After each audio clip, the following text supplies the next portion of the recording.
오늘 우리가 읽은 말씀은 설교의 본문으로 잘 선택되어지지 않는 본문의 말씀입니다.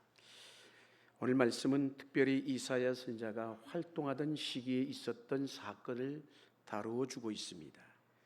알다시피 이사야는 남왕국 유다의 선지자로서 남유다의 10번째 임금인 우시아로부터 시작해서 13번째 임금이었던 히스기야에 이르기까지 4대에 걸쳐서 약 40여 년 동안 예언의 활동을 했던 선지자입니다.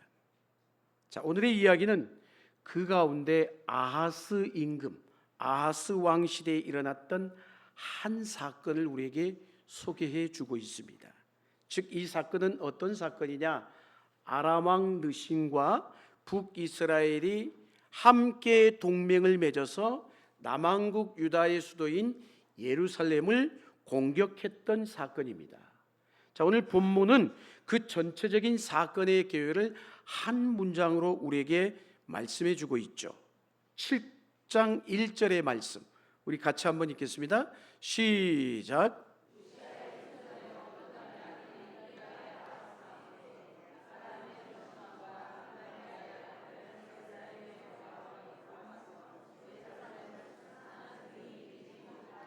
아멘. 자, 오늘 말씀은 어찌 보면 성경 공부가 될 수도 있어요. 왜냐하면 이사야 말씀에 갔다가 열왕기서 갔다가 왔다 갔다 할 수 있기 때문에 정신 차리고 말씀을 읽을 때 같이 집중해서 읽으셔야 오늘 스토리를 잘 알 수가 있어요, 여러분. 자, 이 전체적인 사건의 개요를 전한 이후에 이사야가 조금 더 구체적인 이야기를 전개하고 있음을 보게 되죠. 자, 사건의 전후가 아까 뭐라고요? 아람 왕 르신과 북이스라엘의 왕국인 느말리아의 아들이었던 베가 왕이 연합으로 동맹을 맺어가지고 남왕국 유다의 수도인 예루살렘을 공격해 왔다라고 했어요. 자, 그런데 그 내용을 구체적으로 오늘 또 이어서 말씀하죠. 2절의 말씀 계속해서 읽겠습니다. 시작.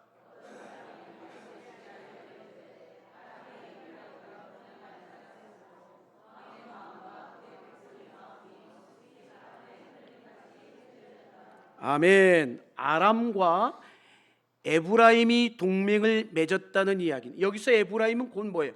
북왕국 이스라엘을 얘기하는 것이에요. 아람과 북왕국 이스라엘이 동맹을 맺었다는 이야기는 어찌 보면 남유다에게는 절망적인 소식이에요. 그러자 이 소식을 들은 유다가 어때요? 동요하기 시작하죠. 당시 유다의 국력은 북이스라엘조차도 감당하기 어려운 형편이었기 때문인 것입니다. 이미 앞서서 9번째 임금이었던 아마샤가 북왕국 이스라엘의 왕이었던 요아스에게 도전했다가 이미 그 사건으로 말미암아 예루살렘 성이 함락이 되고 아마샤가 포로로 사로잡혀가는 그런 일이 있었기 때문인 것입니다. 그러니까 유다는 아람과 북이스라엘이 그래서 이 동맹을 연합해서 맺었다는 이야기를 듣고 당연히 공포를, 두려움을 느낄 수밖에 없었던 것이에요. 야, 이제 우리가 망했구나. 그런데 그 순간에 하나님께서 선지자인 이사야를 통해서 이렇게 말씀하시죠. 자, 이사야서 7장 3절의 말씀을 세 번역으로 읽겠습니다. 같이 읽습니다. 시작.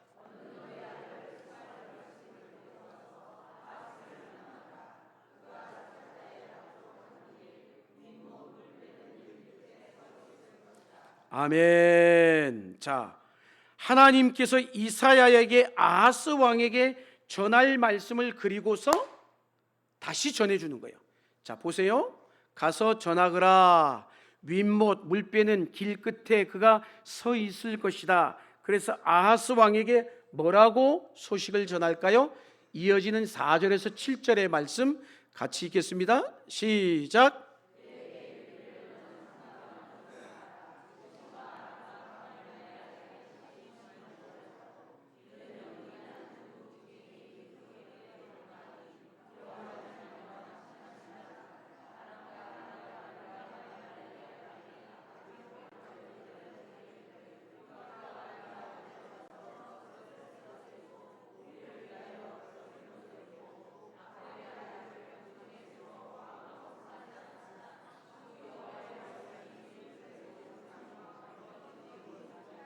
아멘.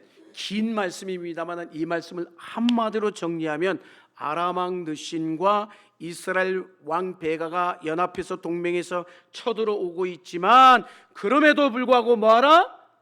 두려워하지 말라. 두려워하지 말라라고 얘기하고 있어요. 결코 그들이 공격해 오지만 예루살렘 성을 점령하지 못할 것이라는 이사야 선지자의 예언의 말씀인 것이에요. 자, 아람 왕과 이스라엘 왕이 유다를 점령하여 아하스를 그래서 폐위시키고 친아람, 친에브라임 성량의 왕을 세우고자 저들이 악한 계략과 계획을 세우고 있지만 그 일은 결코 성공하지 못한다. 성공하지 못할 것이다 라고 이사야 선지자를 통해서 예언의 말씀을 전하고 있는 것이죠. 그런데 자 보세요. 이 예언의 말씀을 들은 아하스 임금이 이 말을 들으면서 어떤 생각이 들었을까요? 이야, 우리나라가 풍전등화에 지금 흔들리고 있는데 이야, 하나님께서 우리를 도와주셔서 우리를 지켜주신다니 두려워하지 말라고? 이야, 그런 생각을 했을까요? 하나님께서 유다와 그들을 도와주신다는 이 말씀이 감사하게 느껴져야 되잖아요. 근데 그랬을까요? 그러나 아하스는 어떤 인물이냐면요, 하나님 앞에 정직하지 못한 임금이에요. 그래서 열왕기서는 아하스를 이렇게 평가를 하고 있습니다. 열왕기하 16장 1절에서 4절의 말씀 같이 한번 읽겠습니다. 시작.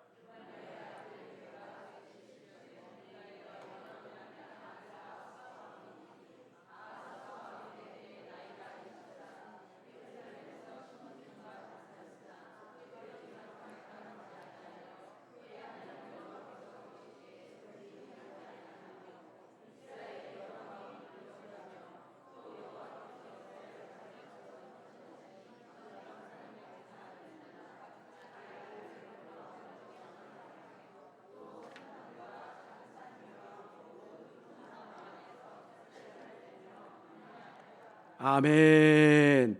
아하스가 어떤 인물이라고 소개를 하고 있어요? 열왕기서에 하나님을 온전히 섬기지 아니한 왕으로 소개를 하고 있어요. 여러분, 도리어 이방의 가증한 것들을 따라갔던 인물이다라고 얘기를 하고 있죠. 심지어 자기 아들을 불 가운데로 지나가게 하는 몰록 제사까지도 서슴지 않았던 임금이 바로 오늘 아하스라는 인물이에요, 여러분.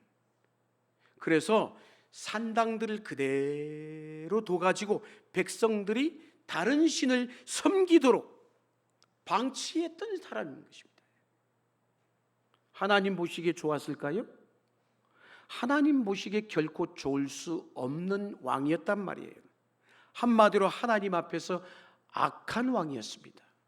그럼에도 그렇게 못되게 그렇게 악하게 굴었던 정직하지 못했던 아하스 임금임에도 불구하고 지금 풍전등화 앞에 있는 이 유다 왕국, 예루살렘 성이 무너질 수도 있는 이 위기 앞에서 아하스를 어떻게 하고 있어요?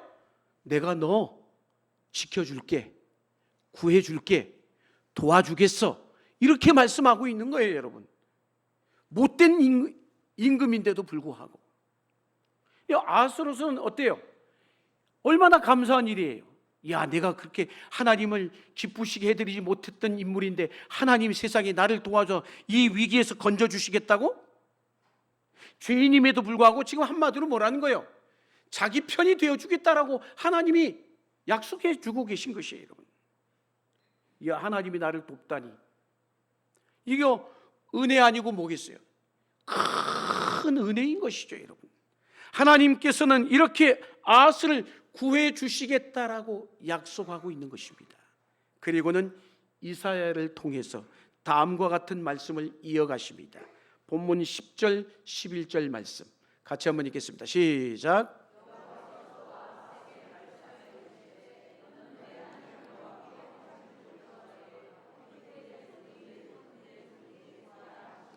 아멘. 이 저 말씀의 뜻은 이런 거예요. 뭐냐? 이제 하나님께서 유다와 아하스를 구해줄 것인데 그걸 네가 정말 믿는다면 나에게 징조를 구하라 라고 있어요. 징조를 구하라. 그러면 하나님께서 어떻게 하시겠다고? 그 징조를 보여주시고 이 말씀이 참된 말씀임을 확증해 주시겠다라고 말씀하고 있는 것입니다. 자, 이와 비슷한 이야기가 이후에 히스기야 왕의 이야기에서 나타나고 있는 걸 아십니까? 여러분 잘 아실 거예요. 히스기야가 죽을 병에 걸렸었잖아요. 죽을 병에 걸렸을 때 그가 어떻게 합니까? 하나님 앞에 나아가 눈물로 호소하며 기도하지요, 여러분. 그러자 하나님께서 히스기야에게 어떻게 해요? 무려 15년간의 생명을 연장시켜 주시겠다고 약속하셨습니다, 여러분. 그러자 하나님께 그때 히스기야가 하나님이 약속해 주시니까 어떻게 합니까? 하나님, 저에게 그러면 그 말씀이 참 말씀인지 징표를 보여주십시오. 징표를 보여달라고 요청하죠. 그리고 그가 얻은 징표가 뭐였어요? 해시계의 그림자가 무려 몇 도? 10도 뒤로 물러나게 했다라고 얘기하고 있어요. 하나님께서 그 징조를 히스기야에게 보여주심으로 그의 생명을 연장시켜 주시는 확증의 증거를 보여주셨다는 것이에요. 그런데 지금 보세요. 하나님께서는 이와 똑같은 방식으로 누구에게? 아하스에게 징조를, 네가 나에게 징조를 구하라 말씀하신 것이죠. 다시 말하면 이 말씀은 징조를 구하라는 말씀은 뭘까요? 이 말씀을 내가 선지자 이사야를 통해 너에게 약속한 이 말씀을 네가 믿느냐 믿지 않느냐 묻고 있는 거예요, 여러분. 내 말이 참말인지 거짓말인지 묻고 있는 거예요, 여러분. 그런데 아하스의 뜻밖의 반응이 오죠. 아하스가 뭐라고 대답을 합니까? 어떻게 얘기했어요? 본문 12절 말씀 같이 한번 읽겠습니다. 12절 시작.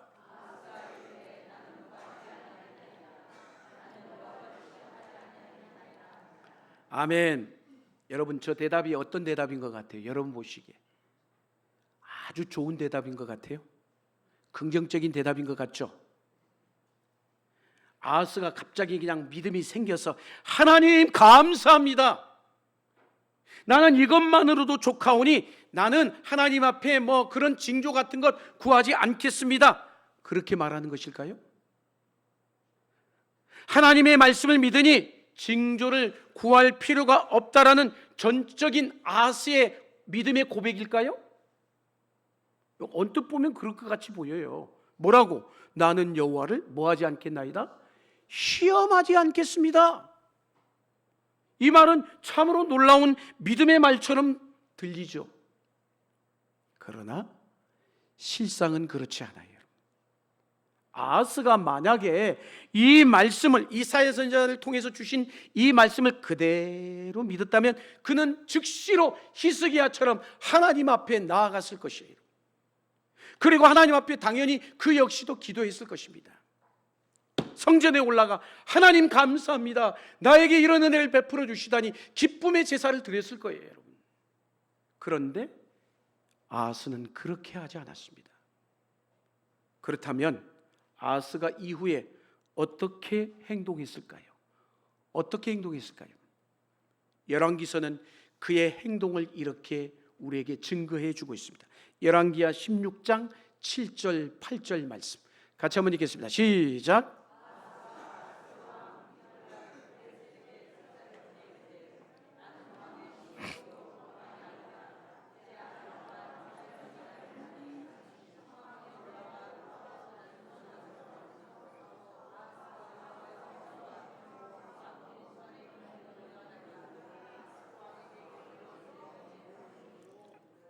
아멘. 자, 우리가 아하스를 믿음의 눈으로 보시자고요. 아하스를 신앙적인 관점에서 보면 아하스의 지금 저 행동이 이해가 돼요, 안 돼요? 이해가 돼요, 안 돼요? 안 되죠. 분명히 하나님이 도와주시겠다고 구해주시겠다고 약속하는데 지금 아하스는 어떻게 행동하고 있어요? 하나님 앞에 나가 기도합니까? 기쁨의 제사를 드렸습니까? 감사하며 노래하며 찬양했습니까? 아니죠. 어떻게 하고 있어요? 이사야를 통해서 전해드리는 하나님의 말씀을 싹 사라져버렸어요. 귀를 기울이지 않았다는 거예요. 그리고 어떻게 합니까? 자신의 생각대로 움직여요. 어떻게? 외교적인 전략을 통해서 이 문제를 해결하려고 합니다. 그래서 그가 외교적인 전략이 어떤 전략이었어요? 그 당시에 강대국이라고 불렸던 아수르에 가가지고 도와주세요, 도움을 요청하는 거예요, 여러분. 그래서 당시의 임금이었던 아수르 임금인 디글랏 빌레셀에게 도움을 청하기 위해서 그냥 갈 수 없잖아요. 어떻게 빈손으로 가? 그래서 예루살렘, 그것도 하나님의 성전인 예루살렘 성전 안에 있는 금, 은 모두 빼내어 가지고 그 디글랏 빌레셀에게 주는 거예요. 그러면서 도움을 요청하는 겁니다. 분명히 이사야를 통해서 하나님이 내가 너를 도와주겠다라고 말씀했는데도 불구하지만 하고 정작 그 말씀을 들었던 아하스는 하나님 앞에 가지 않고 누구에게 달려갔어요? 이방 나라인 아수르 왕이었던 디글랏 빌레셀에게 가가지고 도움을 청하고 있는 것이요. 그가 전하는 말을 보십시오. 뭐라고 전합니까? 열왕기하 16장 7절 말씀 같이 한번 읽겠습니다. 시작.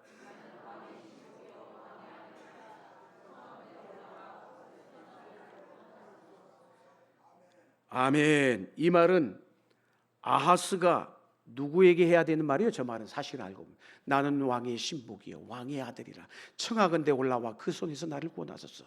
저 말은 누구에게 해야 되겠어요? 하나님 앞에 가서 해야 되는 말이야. 그런데 아하스는 이 간청을 하나님이 아닌 인간인 이방 나라, 그것도 왕이었던 디글랏 빌레셀에게 하고 있는 것이에요. 결과적으로 어떻게 됐을까요? 아하스는 하나님을 믿지 않았다는 것을 보여주는 것이죠, 여러분. 그는 하나님의 말씀을 믿지 않았을 뿐만 아니라 오히려 이사야를 통해서 구체적으로 주신 하나님의 예언조차도 믿지 않았던 거예요, 여러분. 한마디로 그는 불신앙의 사람이었습니다. 인간의 노력으로 그 문제를 해결하려고 했고 세상에 있는 힘 있는 자에게 달려가서 붙어서 그 위기를 극복하려고 한 것이죠, 여러분. 그런데 그렇게 했을 때 그 결과가 어떻게 됐을까요? 결과가 어떻게 됐을까? 열왕기하 16장 9절 말씀 이어서 읽겠습니다. 시작.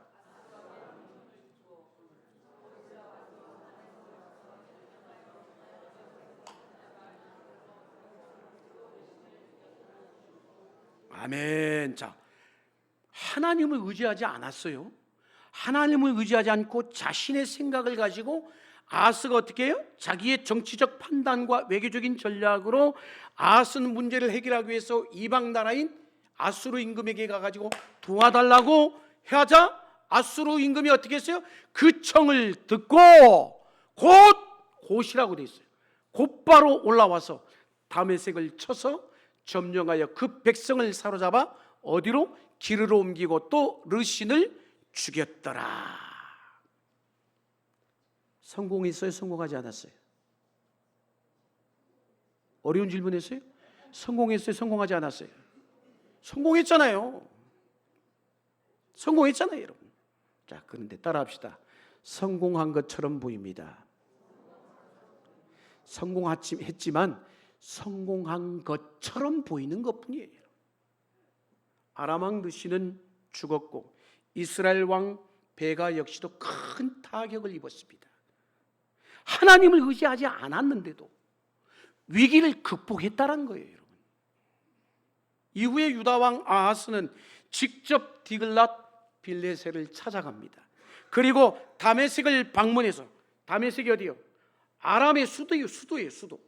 그 다메섹을 방문해서 이방의 제단을 보는데 그 제단이 눈에 싹 들어온 거야. 그래가지고 그걸 부러워하면서 야, 우리나라에도 저걸 그대로 본떠서 만들어야지. 그래가지고 그걸 그대로 본떠서 어디에다? 남한국 유다의 수도인, 그것도 하나님의 임재가 있는 예루살렘 성전에 있던 제단을 싹 없애버리고 그 제단을 본떠서 거기에다가 딱 갖다 놓고 그 이방 신상이 섬기는 제사의 방식까지도 바꿔버린 거예요. 예배 방식도 바꿨다는 말인 거예요. 여러분, 이러한 아하스의 행위를 보면 아하스는 하나님을 믿은 거예요, 안 믿은 거예요? 안 믿은 거죠, 여러분. 믿지 않았던 왕임에 틀림이 없어요. 그는 정치와 외교로 이 당면한 문제를 풀려고 한 것이죠. 그리고 예루살렘의 성전이 그에게는 더 이상 하나님의 능력을 받는 곳이 아닌 그저 이 나라의 정신을 가다듬는 종교적 신전에 불과한 것으로 여긴 것이죠. 하나님께서 친히 설계하신 제사의 의식조차도 자기 마음대로 고쳐버릴 만큼 그는 하나님을 두려워하지 않았던 거예요. 하나님을 알지 못한 자였고 하나님을 믿지도 않았던 왕이었다는 것을 성경을 통해서 우리에게 보여주고 있는 것이에요. 그런데도 그는 오늘 말씀에 전쟁에서 승리한 듯 보여집니다. 자, 이 지점에서 오늘 말씀의 제목과 관련하여 한 가지를 확인해 보려고 하는 것이에요. 자, 오늘 설교의 제목 뭐라고 되어 있어요? 설교의 제목만 읽읍시다. 시작. 뭐라고요? 같은 자리 다른 선택. 자, 그런데 오늘 말씀에 보면 지명 이름이 하나가 나오죠. 윈못 수도 끝 세탁자의 밭 큰 길. 아이고, 지명 이름도 길어요. 얼마나 긴지. 서울도 아니고 제주도 아니고 서귀포도 아니고 얼마나 깁니까? 저 지명 이름의 의미가 뭘까요? 무슨 의미인데 저걸 저기다 써놨을까요? 어떤 한 장소를 가리키는 거예요. 그 장소가 어딘지는 중요하지 않아요. 어느 장소, 어느 한 장소를 가리켜요. 그래서 오늘 본문을 보면 하나님께서 이사야에게 이렇게 말씀하시는 장면이 나오죠. 이사야 7장 3절의 말씀 같이 한번 읽겠습니다. 시작.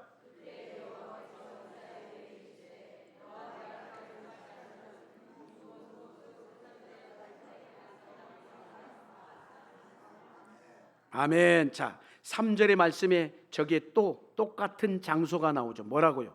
윗못, 수도 끝, 세탁자의 밭, 큰 길. 엄청 길어요. 여러분이 물어봅니다. 여러분은 이 부분을 읽으면서 어떤 마음이 드세요? 저는 이 부분을 읽다가 왜 이렇게 장소의 명칭이 길지? 복잡하지? 이런 생각이 들었어요. 여러분 그런 생각 안 들었어요? 저만 그런가요? 그리고 이어지는 질문은 이것이었어요. 어떤 질문이냐? 이 장소가 도대체 무엇이기에? 이 장소가 의미하는 것이 무엇이기에? 하나님은 이 장소에서 아하스를 만나라고 말씀하셨을까? 왜 성경은 이 장소의 이름을 유독 길게 전하고 있는 것일까? 이 지명이 어떤 큰 의미가 있는지, 그래서 앞뒤 본문 전후 문맥을 아무리 살펴봤지만 이유를 찾기가 쉽지 않았어요. 하나님께서 이사야 선지자에게 분명히 지정해서 말씀하신 윗못, 수도 끝, 세탁자의 밭, 큰 길이라는 이 표현이 그냥 그런데도 지나가면 안 되겠다, 이런 느낌이 든 거예요, 여러분. 그런데 성경에 읽다가 제가 성경을 봤어요. 성경에 우연처럼 적혀 있는 이 장소의 명칭이 또 다른 한 곳에서 발견돼요. 그러니까 그러면 몇 곳에 있다라는 거예요. 딱 두 곳에 나오는 거예요. 이 지명이. 여기만 나온 줄 아셨죠? 딱 두 곳이 나와요. 열왕기하 18장 17절 말씀 같이 한번 읽겠습니다. 시작.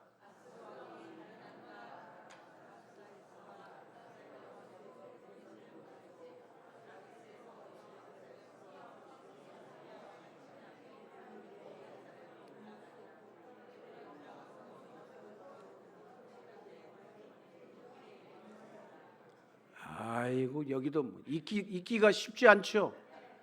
쉽지도 않은 지명 이름이에요, 여러분. 자, 저 말씀의 시대는 언제냐? 한 시대가 지난 다음 시대예요. 즉 아하스 임금이 죽고 그의 아들이 누구? 아하스 다음이 누굴까요? 이 성경 퀴즈예요. 아하스 다음 누구예요? 히스기야. 할렐루야. 히스기야 왕이 다스리던 시대입니다. 같은 시대가 아니에요. 아수르 왕이, 그래서 히스기야 때 아수르 왕이, 이제는 아수르 왕이 유다를 침공할 때의 이야기인 거예요. 앞에는 아수르가 아니죠. 아람과 북이스라엘이 연합해서 침공했어요. 그런데 아수르의 도움으로 위기를 극복했잖아요. 그런데 이제는 뭐예요? 아수르가 지금 남한국 유다를 침공하고 있고, 아수르 왕이 지금은 어떤, 아수르 왕이 누구예요? 다르단과 랍사리스와 랍사게에게, 다르단이 어떻게 했어요? 아수르 왕이 장군 3명에게, 장군 3명, 다르단, 랍사리스, 랍사게에게 대군을 거느리고 가서 예루살렘을 침공하게 한 거예요. 자신의 아버지가 통치하고 있던 때에는 동맹국처럼 살았던 나라가 아수르잖아요.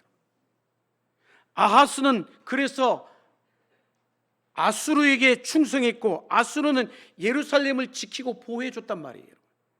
그런데 어느덧 한 시대가 지나고 시간이 지나자 아수르의 군대가 이제는 예루살렘을 포위하고 유다를 침공하려고 합니다. 세상에 엊그제는 우방과 같이 지내던 나라였던데, 그런데 이제는 아수르가 우방인 유다를 침공한 것이에요.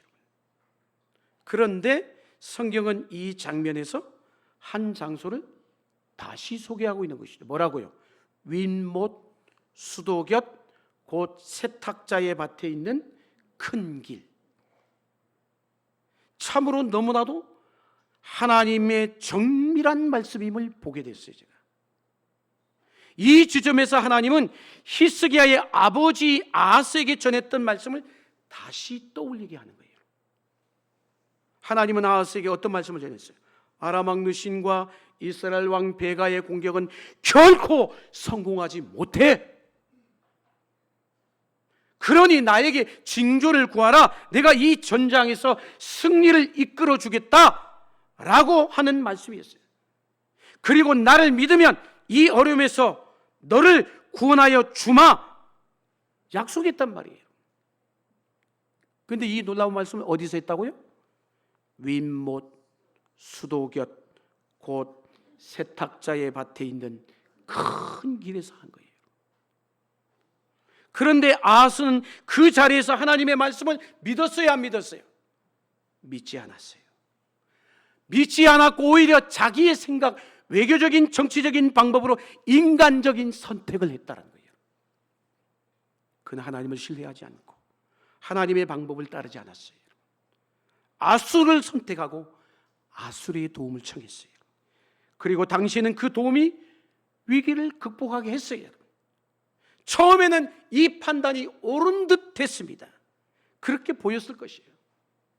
적절하게 강대국들 사이에서 생존하게 되었고 살아남는 그 기쁨으로 아마 자화자찬했을 거예요. 거봐, 내가 이렇게 하니까 이렇게 지금 나라가 풍전등화 위기에서 살아났어.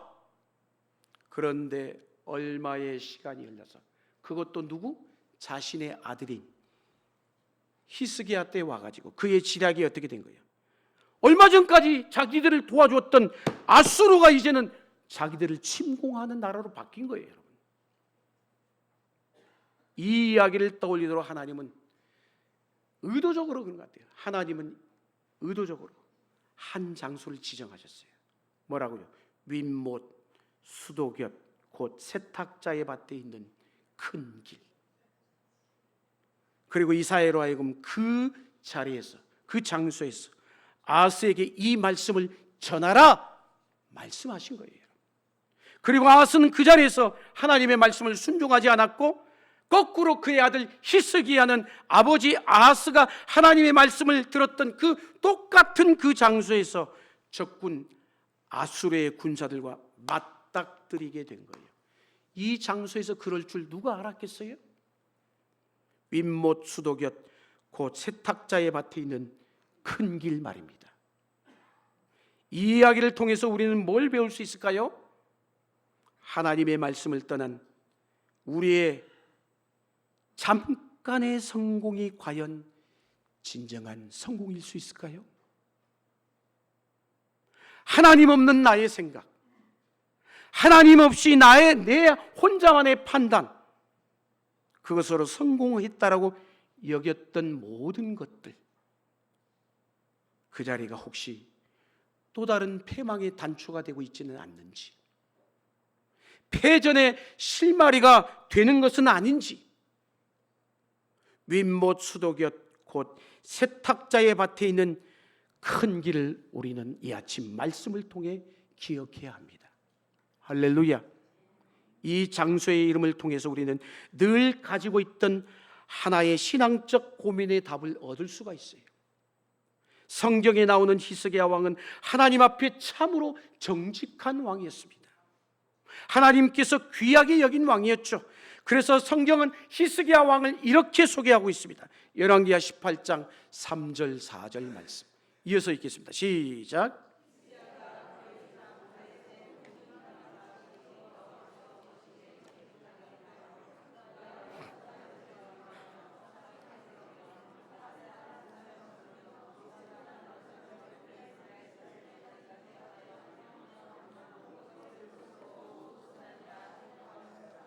아멘. 히스기야는 드물게도 다윗의 정직한 길을 따라간 왕이었어요. 그래서 선한 왕, 정직한 왕, 심지어 그래서 모든 산당들을 제거하고 바알의 주상과 아세라의 목상을 깨뜨렸던 임금입니다. 그리고 이스라엘 백성들이 그토록 오랫동안 섬겨왔던 놋뱀마저도 부숴버렸어요. 여러분, 놋뱀이 뭡니까? 모세가 만들었던 것 아니겠어요? 이스라엘 백성들이 광야에서 불뱀에 물려 죽어가고 있을 때 장대에다 놋뱀을 달았잖아요. 여러분, 이걸 쳐다보는 자마다 살았던 그 상징적인 게 바로 놋뱀이에요. 그런데 그 놋뱀을 성전에다 놓은 거예요. 그러니 사람들이 마치 그것이 신처럼 떠받들었다는 것이에요. 여러분, 그래서 히스기야는 저거 우상이다, 그것마저도 부숴버린 것이에요. 여러분, 그리고 그 이름을 느후수단, 그릇에 불과하다, 저건 단지 놋덩어리에 불과한 거야, 이야기하고 있는 것이죠. 그만큼 그는 과거에 어떤 것에 매기보다는 오직 하나님께만 예배하고 하나님께만 영광을 올려드리기를 원했던 사람이 히스기야예요. 그래서 역대하 19장을 보면 그의 선한 행적이 여러 등장하죠. 성전문을 열어 수리하였고 성전을 깨끗이 정리했다라고 합니다. 그리고 제사 일들을 다시 회복하고 번제와 속죄제를 드렸으며 잃어버렸던 유월절의 절기를 다시 일으켜 세웠던 사람이 히스기야예요. 여러분, 그래서 성경은 그에 대해서 이렇게 말씀합니다. 열왕기하 18장 5절에서 7절 말씀 이어서 읽겠습니다. 시작.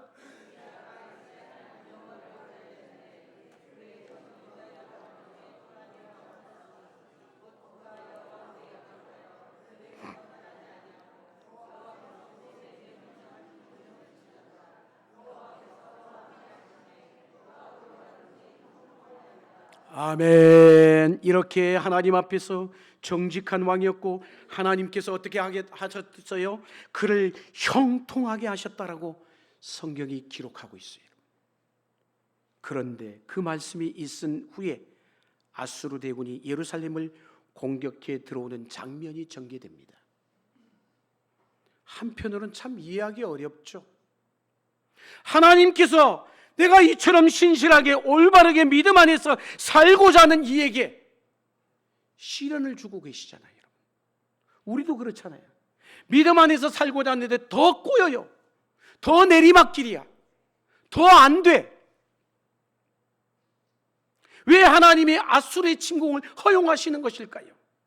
믿음으로 살려고 하는데, 하나님 붙들고 있는데, 정직하게 행했는데, 우리도 이런 의문이 들지요, 여러분. 하지만 우리는 아수르의 군대가 점령하고 샀던 그 장소의 명칭을 보면서 놀라운 사실을 우리가 이미 봤어요. 열왕기하 18장 17절 말씀 이어서 읽겠습니다. 시작. 그들이 예루살렘으로 올라가니라.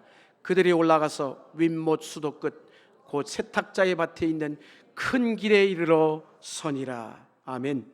히스기야의 시대에 받은 아수르의 공격은 히스기야의 죄 때문이 아니에요. 그의 아버지 아하스의 죄 때문인 것이에요. 아버지가 저지른 잘못, 결국 그것이 아들 때에 이르러 큰 재앙으로 다가오고 있는 거예요. 하지만 히스기야는 이러한 어려움 속에서 어떻게 합니까? 하나님 앞에 나아갔어요. 아버지와 달리 이사야에게 기도를 요청하고 그는 성전에 스스로 올라가 하나님 앞에 엎드려 기도합니다.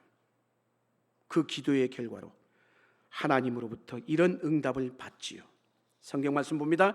열왕기하 19장 32절 34절 말씀 읽겠습니다. 시작.